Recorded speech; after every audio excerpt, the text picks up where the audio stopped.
Welcome, everyone, to Science from the Fringe's second episode of Can I Respond to That, Please? My name is Bryce Nickels. I'm a professor of genetics at Rutgers University and co-founder of Biosafety Now. I'm joined by Dr. Jay Bhattacharya, professor at Stanford University and also a member of Biosafety Now. Jay, how are you doing today? I'm doing well, Bryce. Always good to talk. What we're going to be talking about is something I think is really extremely important, which relates to how do we build bridges that have been destroyed over the past 4 or 5 years in the wake of the pandemic. So with that in mind, Jay, do you want to say a little bit about the conference that you just held on October 4th? Sure. So at Stanford, we arranged for a conference on pandemic management, including on COVID origins, on a whole host of topics regarding lockdowns, on censorship. And the philosophy behind the conference, Bryce, and you, of course, you were there, so you know firsthand, the philosophy about the conference was to bring people who disagreed on all of these topics together, expert scientists, people like, even Anders Tegnell, who was the Swedish chief epidemiologist who ran the Swedish, response to the pandemic, people who disagreed with you, Bryce, on the COVID origins, but also you and others, a whole host of really, really prominent people talking civilly in the same room about these topics where they disagreed, and there was no ad hominem. There was just reason, like people talking to each other, trying to figure out how people thought. That was the philosophy behind the conference. And October 4th, we pulled it off, Bryce, I think. I mean, you were there, you can tell me, but I thought it was a fantastic discussion on a whole host of topics. I frankly thought that this kind of conference would have been good during the pandemic. Imagine we'd had it in 2020, 2021, where people who of good faith could discuss their ideas together, and the public could watch and see what the scientists were actually saying about each of these topics. I guess, I don't know, it sounds cliche, but the energy in that conference was quite remarkable, and there was a lot of drive to make this a model of how conferences should be held and the way people should engage with one another moving forward. And so that kind of brings us to the subject of today's Can I Respond to That, Please?, which is the fact that there was recently an article written by Michael Hiltzik in the LA Times, published on October 15th, and it is called, Can Stanford Tell the Difference Between Scientific Fact and Fiction? ? Its pandemic conference raises doubts. This is written by somebody who didn't attend the conference, and is also someone that is, as you see, is listed as a business columnist, this person named Michael Hiltzik. This column, the purpose of the column is to poison the well of scientific discussion. And as such, it's not worth spending a lot of time on. But what you're about to read for the listeners, one single paragraph in here, I think, does deserve quite a bit of attention, because it cuts to the heart of the kind of dismissive, frankly, anti-science, anti-democratic, anti-intellectual environment in which the COVID response took place, where the idea that the public might have anything important to say or think about any of these matters was dismissed as conspiracy theorizing, right? And I think Hiltzik, I mean, I don't know about you, Bryce, but in reading this column, this one paragraph, actually, I do know about you since I called you right after I read the column, and you had, I think, very, very similar reaction to me. This one paragraph really made me unhappy and really made me angry, actually. The rest of it is just just like nonsense. But this one is, I thought, quite destructive. And I really wanted to respond to it. Yeah, Jay, as you know, I had the same reaction you did. And the person who is referenced here in this paragraph, I had just met at the conference. And when I read this article, I was frankly extremely pissed off that Michael Hiltzik, who has no idea who Wilk is, would use his column to sort of just, casually, dismiss him. So let me read the paragraph, and then we'll discuss who Wilk Wilkinson is and what the significance of his, presence on that stage really means in terms of like how we move forward. So here it is. So from Michael Hiltzik's October 15th column in the LA Times, he writes, During the opening panel, moderator Wilk Wilkinson, a blogger on the concept of, quote, personal accountability, unquote, offered the astonishing criticism that public health leaders, quote, focused very narrowly on deaths from COVID, and often it came at the expense of other social values, unquote, such as, quote, being able to visit people or putting children in school as they normally would go to school or attend funerals, unquote. So Jay, can you give us a little bit of background, provide some context for who Wilk is and what those words are referring to? Sure. So first, the thing about Wilk Wilkinson. So I should say just up front for listeners, he and I are friends. I'd even say, I mean, Bryce, I'd say good friends. It's actually kind of astonishing in some ways that we're good friends. He and I could not be more different from each other, in one sense. His background is as a trucker. He runs a trucking business now. That's what he does for a living. He's a blue collar worker, and not the kind of person that you would expect to be friends with someone who teaches at a fancy university. Like, it's not normal for that to happen, and yet we are. And I'd say further that I've learned more from him than I have from many, many, many, many people about the pandemic response in ways that are just hard to convey. But the next thing to know about Wilk is that he has this gift, this calling to bridge divides. Frankly, like okay, Bryce, I don't know. I don't know if you like how you think about this, but my reaction to him the first time I met him was, you watched Mr. Rogers' Neighborhood when you were little. You remember that TV show? Absolutely. That was what I thought about Wilk Wilkinson the first time I met him, and he is like Mr. Rogers brought back to life, right? He is his spirit is of like neighborliness, good-naturedness, trying to bring people together when people are divided. Just a very sweet man whose aim is to try to bridge divides.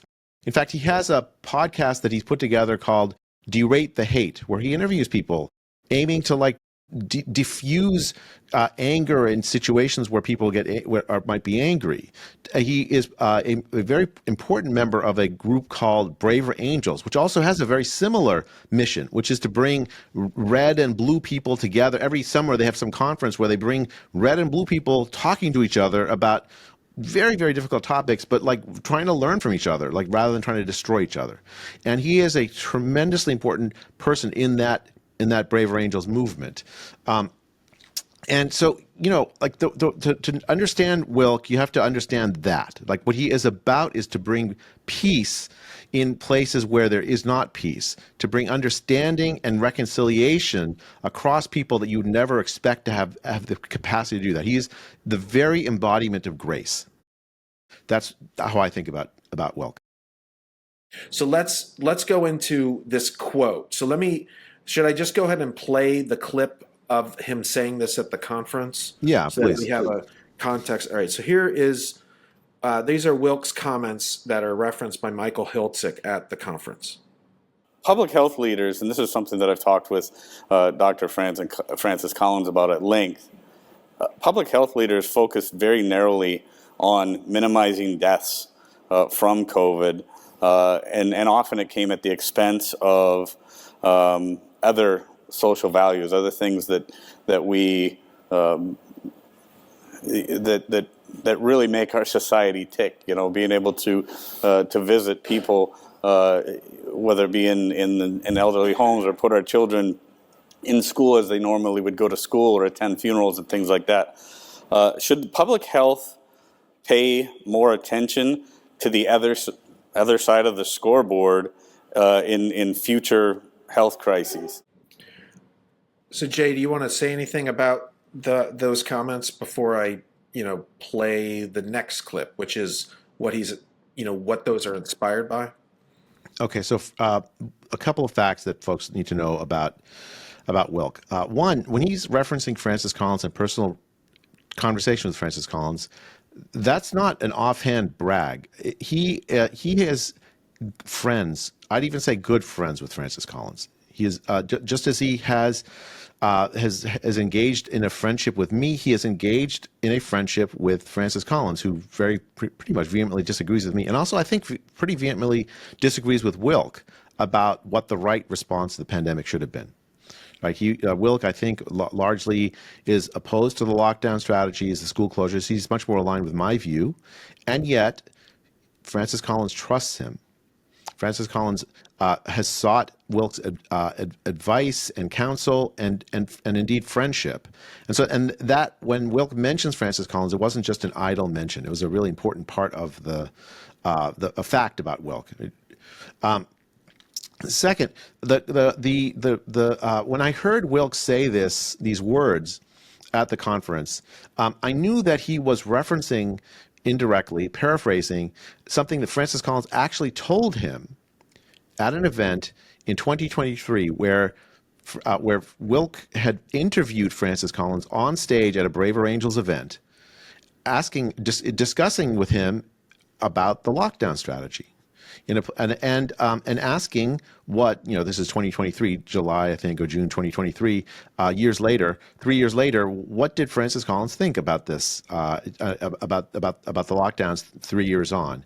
And he got, Francis Collins in that context said something that was actually quite extraordinary, along the lines that Wilkes paraphrased in my conference, in that Stanford conference. He said that public health officials were largely thinking about the harms from COVID, and did not have at the top of their minds some of the other priorities in life, including, for instance, the harms from school closures, the other social harms and health harms from the lockdowns. Those were not part of, or at least not central to, public health decision making, at least in the mind of Francis Collins and some of the other folks in public health that he was in conversation with during the pandemic. So let me go ahead and play that clip, Jay. So here is what Jay's referencing. I believe this is in early July of 2023 at a Braver Angels event, and this is Wilk Wilkinson. This is actually Francis Collins speaking to Wilk. And let me say, because I didn't get a chance to say it yet, Wilk, you taught me some really important things about how this kind of conversation played out in the real world. Yeah. As a guy living inside the Beltway, feeling the sense of crisis, trying to decide what to do in some situation room in the White House with people who had data that was incomplete. We weren't really thinking about what that would mean to Wilk and his family in Minnesota, 1,000 miles away from where the virus was hitting so hard. We weren't really considering the consequences in communities that were not New York City or some other big city. The public health people, we talked about this earlier, and this is a really important point. If you're a public health person and you're trying to make a decision, you have this very narrow view of what the right decision is, and that is something that will save a life. Doesn't matter what else happens. So you attach infinite value to stopping the disease and saving a life. You attach a zero value to whether this actually totally disrupts people's lives, ruins the economy, and has many kids kept out of school in a way that they never quite require. Collateral damage. So collateral damage. This is a public health mindset, and I think a lot of us involved in trying to make those recommendations had that mindset, and that was really unfortunate. It's another mistake we made. Okay. That bit went viral. It went viral. Like, people all around the world watched that clip. It was all over the internet. When I saw Michael Hiltzik reference Wilk's comments with absolutely no understanding of the context of that clip, and absolutely ignorant of it. I mean, you have an LA Times author who's apparently taken on himself to be on the COVID beat that doesn't even know the most basic facts about the COVID policy debate, apparently. And he's, in his ignorance, attacking somebody like Wilk Wilkinson, who is a centrally important figure, connecting the public to people like Francis Collins. He's able to speak in the name of the public, ask questions in the name of the public to people like Francis Collins. And Hiltzik knows nothing of it, absolutely nothing of it. he basically spits on it, and it's I don't know. I mean, this is why I was so glad that we got to do this, Bryce, because it deserves a response. I agree. So you have a member of the public who's, by showing grace and compassion and understanding, modeling for the entire scientific community the way forward. And you have this LA Times columnist that lacks any curiosity, that didn't attend the conference, that is what appears to be somebody that writes hit pieces on demand, have no intellectual curiosity at all, like not even do a Google search about who this person is, and spend 5 minutes understanding that this is a person trying to make the world a better place. So it's almost, like shame on Michael Hiltzik, frankly, for being so arrogant or whatever it is, whatever sort of issue that he's trying to deal with that makes him be so, I don't even know. I won't label. I just find it just depressingly sad that these are the people that are putting, columns in the LA Times. They should do a profile of Wilk Wilkinson. And as you said on one of our prior recordings, perhaps Hiltzik will find some, humanity within himself, swallow his pride, and maybe do a mea culpa and apologize to Wilk for what he did. I mean, it's ridiculous. Certainly Wilk probably doesn't care for an apology, nor does he need an apology.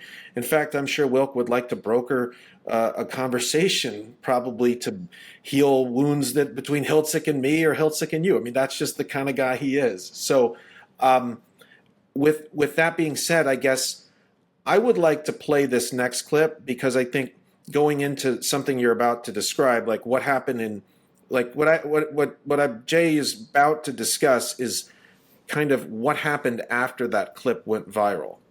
Now, I guess you could, if you want, I don't have to play what he said before it, but we should discuss what he said before. I think it's quite important that the audience hear it. Okay. Okay. So this is what he said immediately before. Yeah, the Great Barrington Declaration was, for anybody who doesn't know, it was a document that was presented by three professors, Stanford, Oxford, and Harvard epidemiologists, and now hundreds of thousands, if not over 1 million people have signed on to this, very much proving that there was no actual consensus on what the response should have been. It was very much about a focused approach for the most vulnerable among society. Fauci mischaracterized it in a way as let her rip, if you've heard that, which was not true. That was never the intention of it. But so the whole thing of shutting down the argument as opposed to having the argument and things like that was another big contentious point for the people. So when I think about, don't make mandates, make better arguments, don't shut down the conversation, have the conversation, win on the battlefield of ideas, do it in a civil way, but do it in the intellectual, good-natured way that we would do at Braver Angels. What say you? I'm glad to talk about this and appreciate the chance to explain a little bit about the context, because I don't know that that's gotten clearly explained. So this was October of 2020. We had no vaccines. People were dying at high rates at that point across the country, but particularly in cities. There was a hope we might have a vaccine in another couple of months, but nobody knew if it was going to work. These three epidemiologists, very distinguished by their credentials, were convened in a gathering in Massachusetts by Scott Atlas, who was at that time advising the president. And they put together this short declaration which said, let's stop with the closures of businesses and schools. Most people who are under 60 or 65, if they get the virus, they're going to survive. Let's not try to protect them. Let's try to protect those who are vulnerable, the elderly, and maybe some others who are compromised. And eventually, the virus will run its course through the healthier people, and we will be able to get through this without so much damage done to daily life. it was sort of a let her rip as far as the younger people. I will, maybe it's not a great phrase, but it was different than what was currently being proposed. Different. That declaration would have been a great opportunity for a broad scientific discussion about the pros and cons, but that's not how it was presented. On the day it was presented to the Secretary of Health and Human Services, Alex Azar. It would have been presented the next day to the president if he wasn't in Walter Reed at the time being treated for COVID.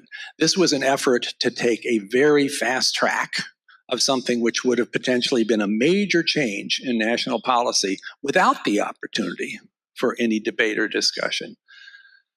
As somebody who is deeply engaged in the federal effort to try to save lives, I saw this and I was deeply troubled. I regret that I used some terminology that I probably shouldn't, that somebody should put forward a devastating takedown of the dangers here, and I regret that.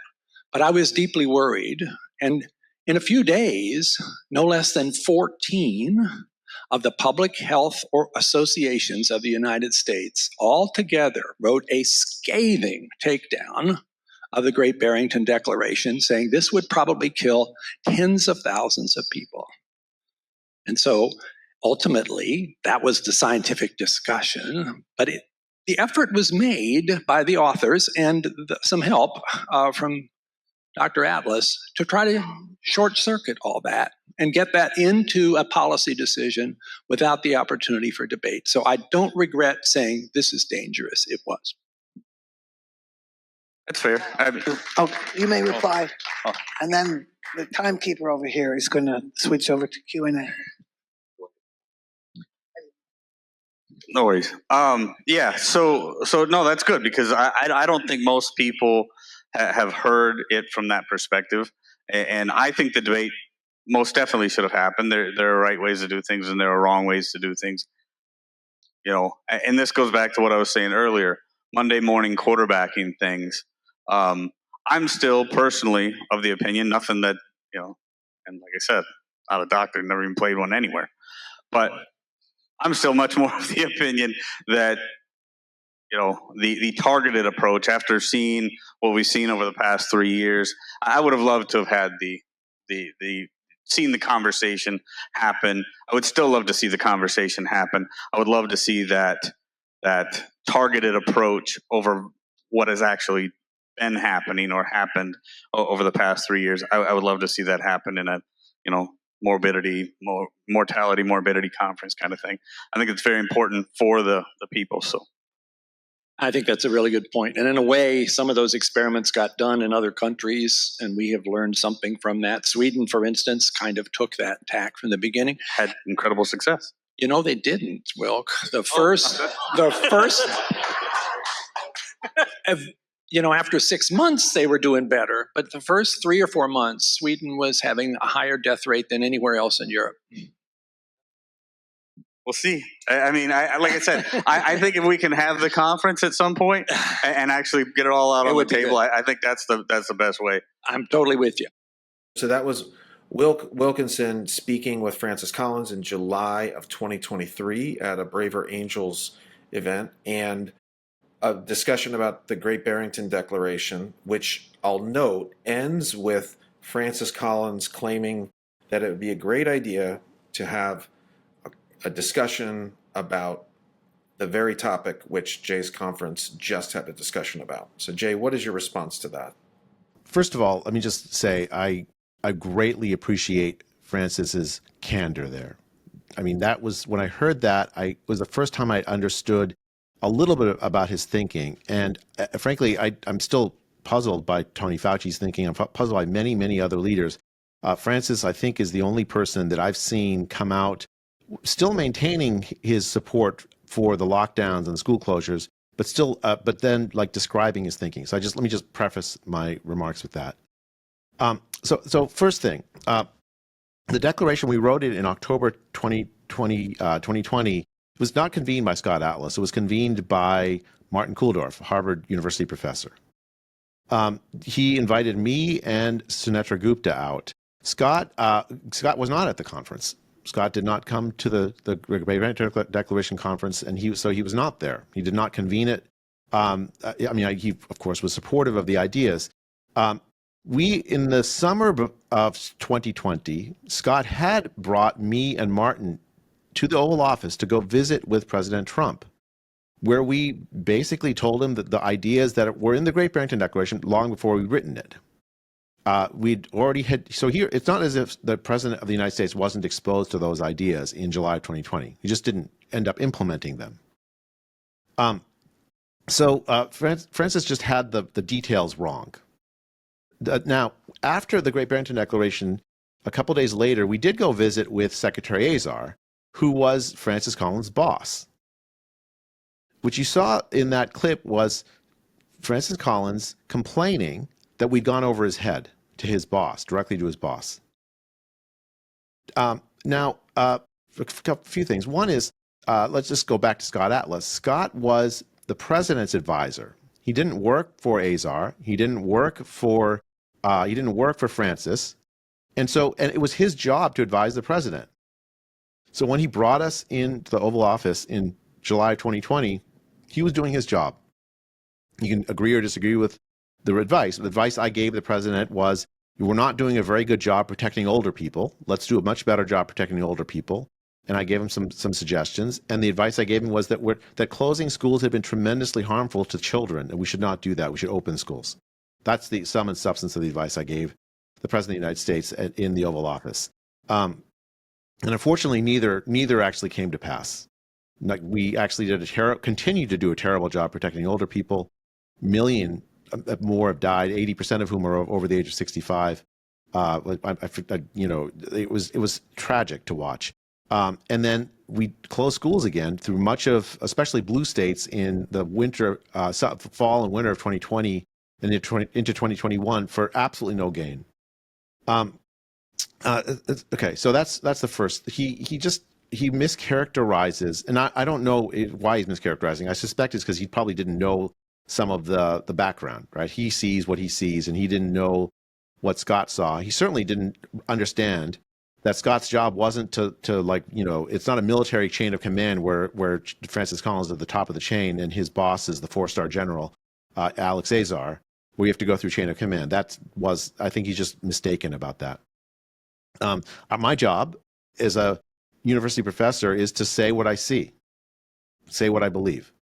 I was reflecting the data that I was seeing at the time, and I think I was right in retrospect.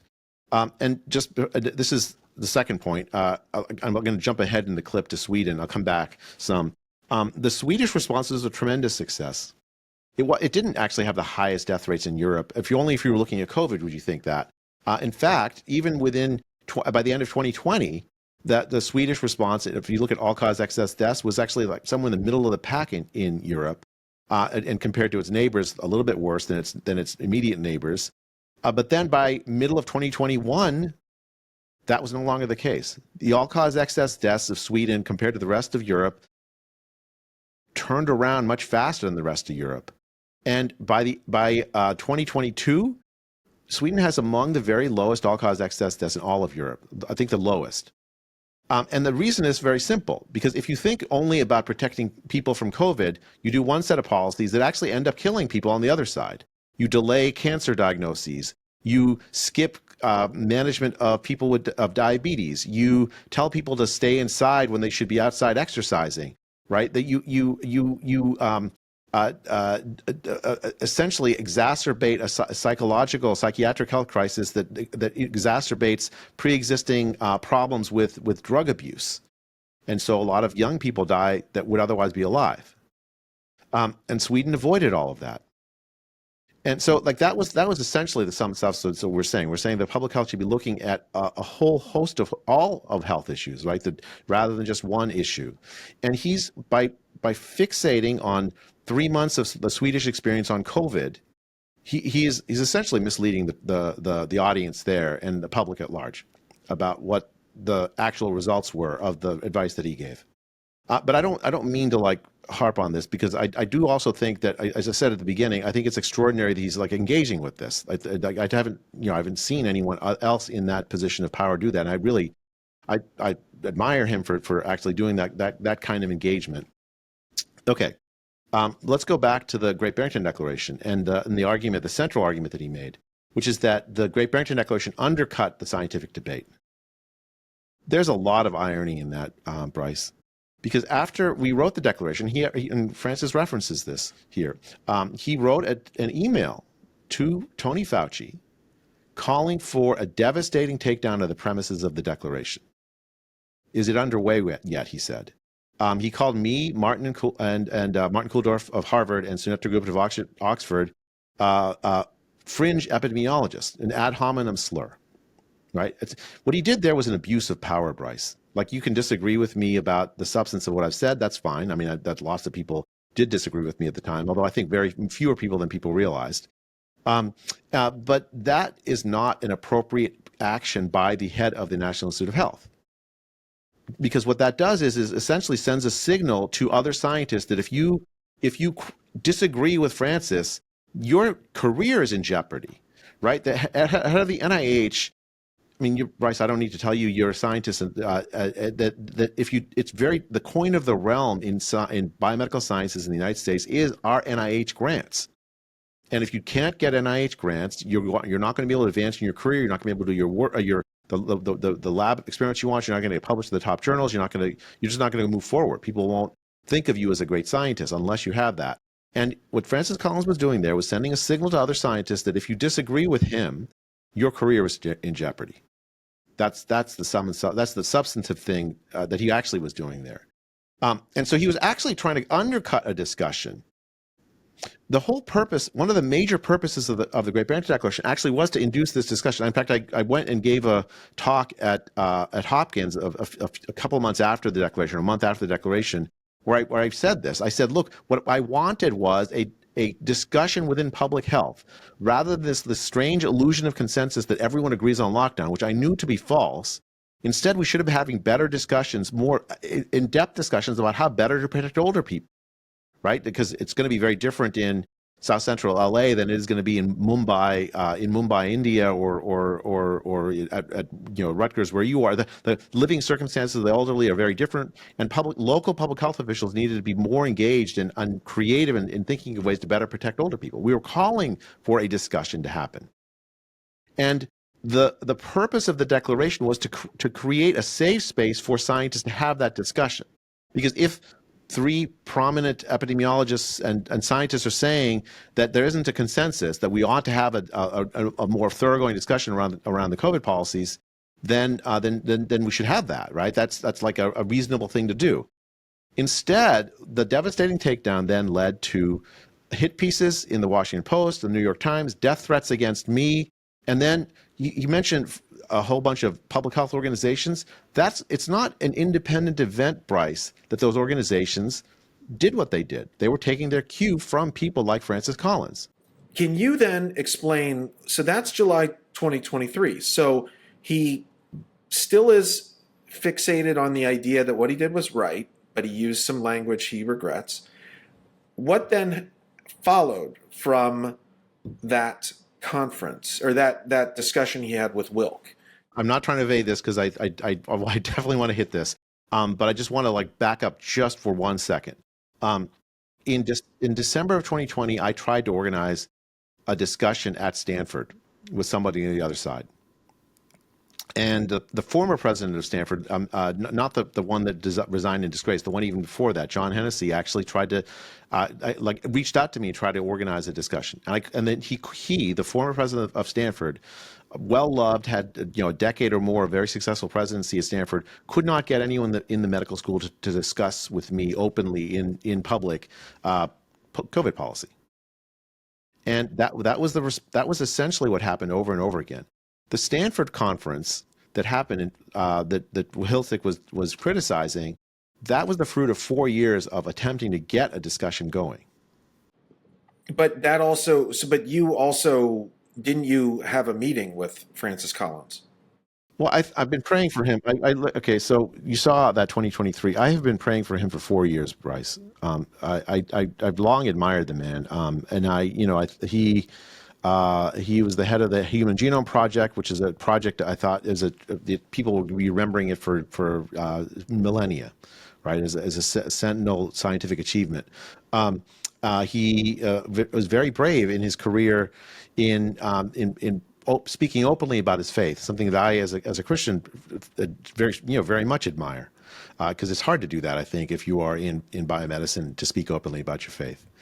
And so I've long admired the man. I can't help but admire the man, frankly. Like, just listening to him makes me, I want to extend to him grace. And let me just say what happened, because you're hinting at it, and of course you know this because I told you this already. So, in 2023, Wilk and a few other common friends of mine, common meaning they're friends with Francis and friends with me, tried to get Francis to meet with me. Just openly, just meet with me to have a discussion. And he said no. At the time, and I still now, I'm involved in a lawsuit against the Biden administration called the Missouri versus Biden lawsuit, where the allegation, which has been sort of shown, I think, by a number of lower courts and by an federal appeals court, huge amounts of extensive discovery showed that there's a concerted effort by the Biden administration, starting from 2021 on, when they got into office, to censor conversations on social media that ran contrary to COVID policies that the Biden administration had, including directed at the kinds of ideas that I was putting out in social media. Francis told all of those folks who were trying to mediate this conversation between us that the White House lawyers were advising him not to meet with me. And so he declined to meet with me in 2023 and into 2024. In 2024, in the summer of 2024, at the Braver Angels event this year, Wilk Wilkinson organized another, just like you saw in 2023, except this time he organized it with me at the table. He wanted to get Francis to talk with me exactly on that stage in 2024, but Francis said no. Instead, we got a man named Matt Willis, and we had a very friendly discussion. Again, I disagreed with him about some things, but I thought quite a constructive conversation, with Wilk moderating the panel. At that event, Wilk and Wilk told me that he thought it was possible for me and Francis to meet privately, and we did. Wilk brokered a private conversation between me and Francis, and I was very, very moved by Francis's willingness to meet with me. I was very moved by Wilk's insistence, and frankly, it would never happen but for Wilk, right? This is what the man does. He makes peace. And at that meeting, Collins apologized to me for the devastating takedown email. And I accepted his apology.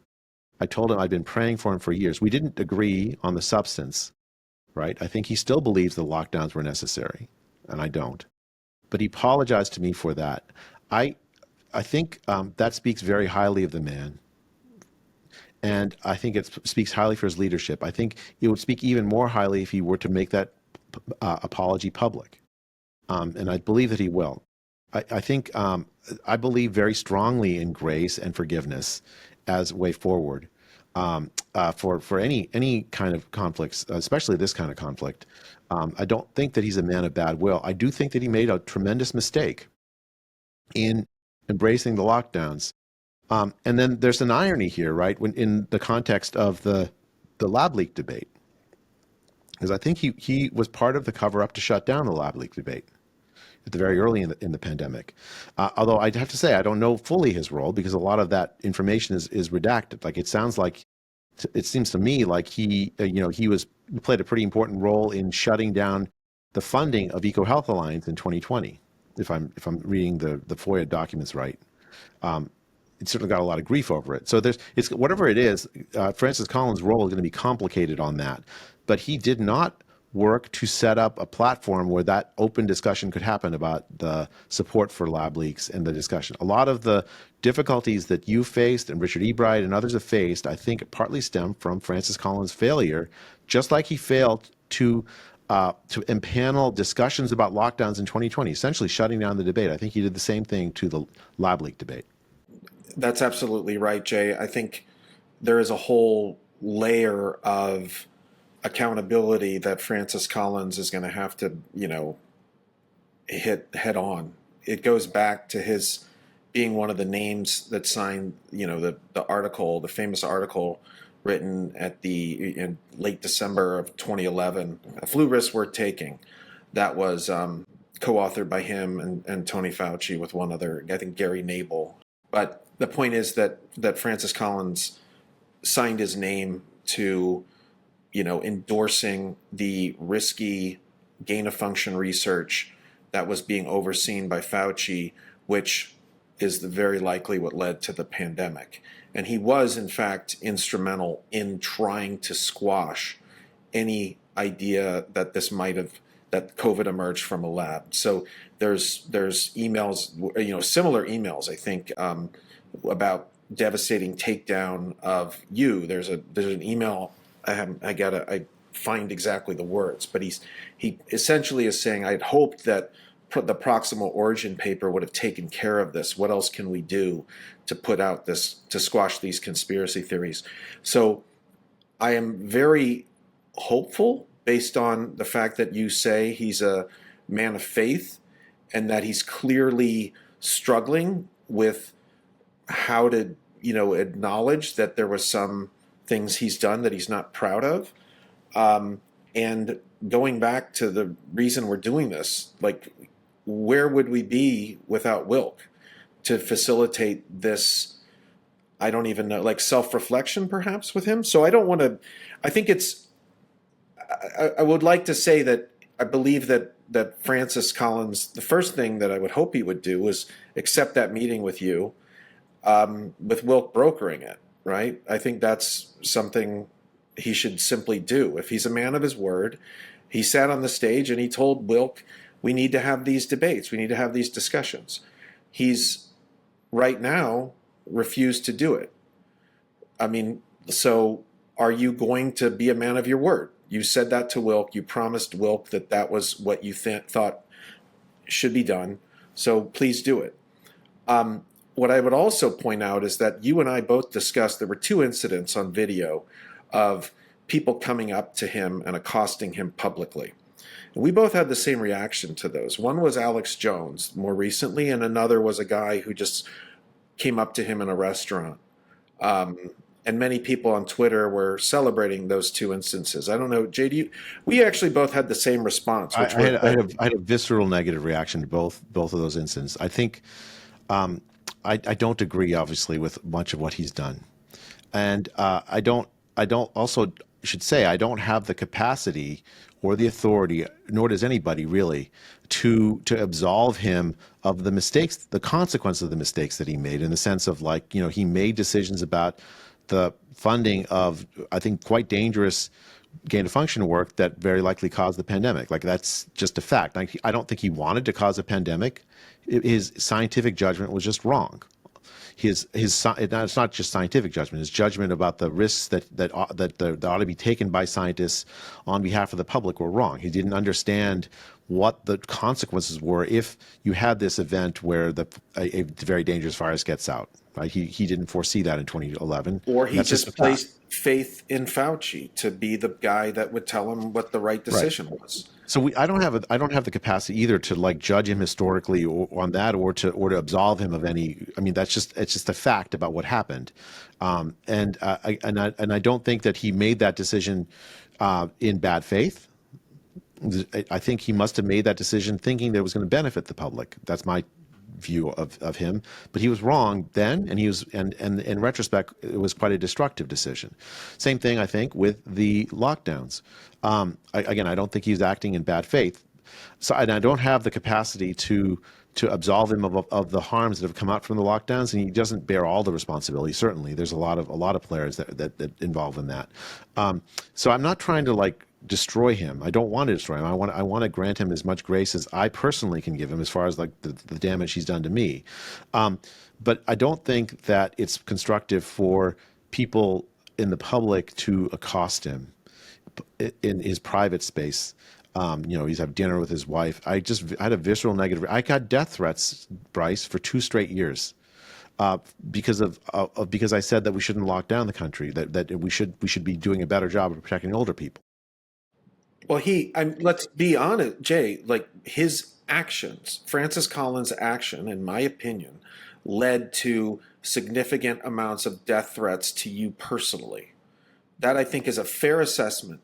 Decisions made by Collins and Fauci to do what they did in terms of from the top message that this needs to be, viewed as a fringe theory and taken down, that led to, threats to your physical safety. I think that's a fair characterization. So for you to see, and me as well, seeing that, meaning when I saw those videos of people coming in when he's eating dinner with his wife, Alex Jones accosting him at the airport, I was angry.